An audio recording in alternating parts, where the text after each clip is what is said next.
who actually Rainer wants to introduce. Yeah, it's a great pleasure for me to introduce a really good old friend of mine. The next speaker is coming from Canada.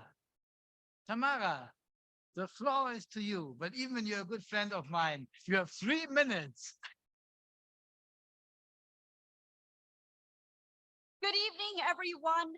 I would like to begin by expressing my gratitude to all the organizers for hosting this important summit and bringing us all together. I found it very informative, empowering, and it has made me feel hopeful.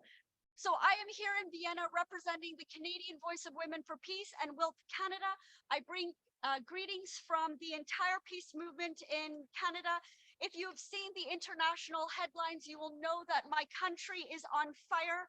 We have hundreds of climate-induced forest fires. Many of them are out of control, many places in a state of emergency. Thousands of people have been evacuated. Hundreds of homes have been burnt down.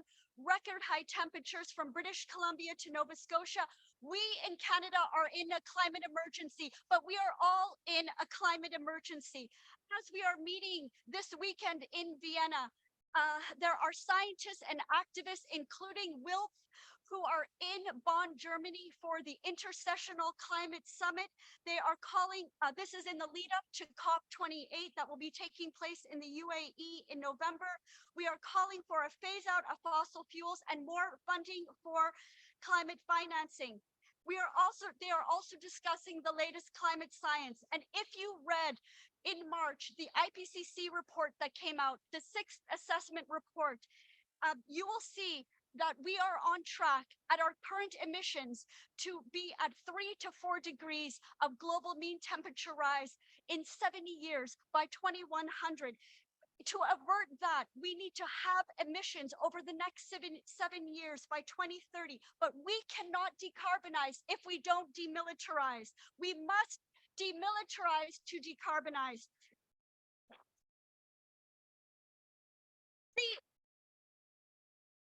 The sixth IPCC assessment report does not mention war or military emissions, but it does say cooperation. It mentions the word cooperation a dozen times. It says we need cooperation for climate action and for climate justice.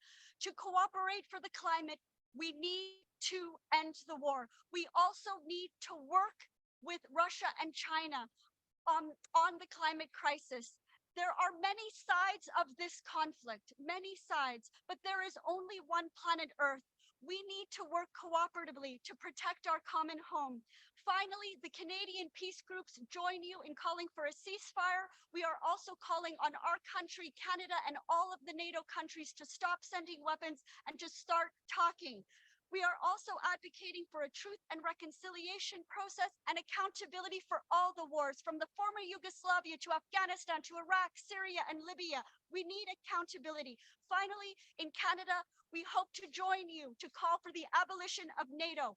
Stop the wars, stop the warming, stop the wars, stop the warming, stop NATO.